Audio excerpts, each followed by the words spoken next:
Barnsley Council have announced that they are going to be getting 30% of their electively home educated kids back into mainstream school in the next 2 years. I don't think that Barnsley Council, or any other council for that matter, quite understand where the problem truly lies and why we are choosing to home educate our kids more often these days. I'm Lizz. I'm an accredited parent coach. I am a neurodivergent mama of 2 neurodivergent kids, and I am here questioning the narrative that we are being given in the news and on social media, because I don't believe that it's the truth, the whole truth, and nothing but the truth.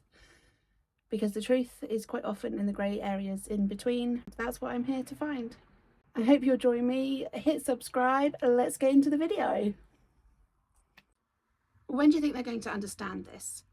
Home education is not a problem. Home education is a symptom of the problem. We are home educating our children either through being forced to, like I was, or we are choosing to, like I see many teachers doing, because we are seeing just how bad the state of the education system is. And this is not to do with the teachers, this is on the government's head. Whether you're Conservative or Labour or Lib Dem or Reform, the governments are the ones that have put these things in place and have not been following their laws, have not been following their guidelines, and that is what's led to this massive increase in home education. For instance, Barnsley Council wants to put these 30% of children back into mainstream school. However, that doesn't mean that they are going to fix the system. It doesn't mean that they are going to fund it properly. And it definitely doesn't mean that schools have become safer, more inclusive, and just better all round. They are simply once again going to be forcing square pegs into round holes. It doesn't fix the problem. Forcing people back in does not fix the problem. Our children are being home educated due to many reasons, and I think a lot of people would say that the COVID pandemic set a lot of this off. However, for some people like myself, this was going on a long time beforehand. COVID for me was the final nail in the coffin, that I didn't believe the government had our best interests at heart, and I didn't trust them anymore. It actually got me to the point of believing that they didn't understand what my children needed. I thought they did blindly beforehand. I believed them, but it made me realise that they don't, and that I'm the one who does know my children best and knows what they need and how to get that for them, and that I was being gaslit at every turn. So COVID just pushed me over the edge, and I think it did the same for a lot of people.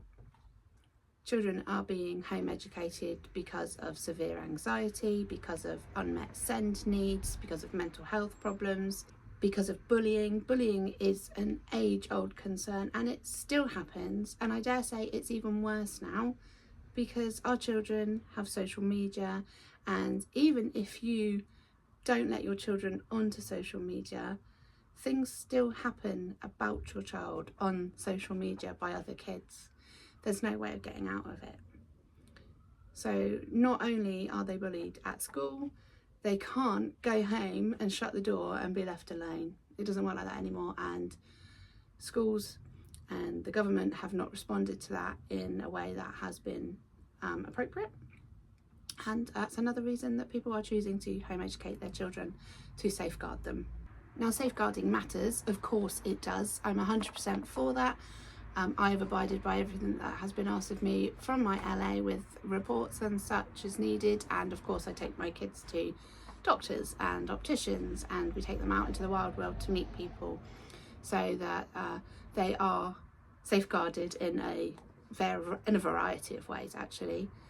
Now unfortunately there are people that are going to slip through the cracks, and unfortunately Sarah Sharif is a tragedy for this country.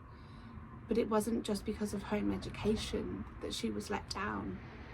It was a cumulative effect of things being missed to the reason that this happened to her. And I am deeply sorry for what happened, but we can't be using one example as a reason to take away everybody else's rights as parents. It did actually turn out to be problems with the school not reporting and social services not connecting up, and those are the things that need to actually be reformed and fixed, along with the education system. Again, it's not parents and it's not the kids. This trend worries me that it is framing parents as suspicious, and it is framing the whole home education community as a whole as damaging, when it's not, when actually we are mostly in this position because we want the best for our children and we're trying to get them an education. Our children have been fighting for learning but have not been given the opportunity by schools for various reasons. Every person has a different story, however they do run along similar lines. And if the government genuinely wants more children to be back in school, they need to go to the core of the problem, which is the actual education system. They need to start listening to teachers and they need to start listening to parents. And I would really love it if parents and teachers would start standing together more, because actually we are both on the same team. We do want our children to be educated, we want them to be safe in school, and unfortunately once again the government is pitting us against each other. So until we can make schools inclusive, until we can make them safer, until we can make them accessible for SEN kids, for disabled kids, for every child, it matters that all of them are educated. We want them educated, but until those things are fixed fundamentally, there is going to continue to be a rise in home education in the UK. I'd love to hear your thoughts below. Tell me in the comments whether you are home educating your children or not, or if you're considering it. It took me, gosh, about 4 years, I think, to finally take the plunge to actually fully home educate, because it's a scary prospect. But once you come to a certain point with your children being very, very unwell and wanting to unalive themselves because of the trauma from school, the answer becomes very, very apparent as to what you have to do. And yeah, we took a hit financially for it, but I have my children and they're happy, and they are now building up a future that is bright for them. And it's also given me the chance to be here and to fight for everybody's children. Thanks so much for watching, you guys. I do hope that you will join me again next week. Hit subscribe, hit that like button, and share me with some of your friends. Thanks ever so much. Have a great one. Bye.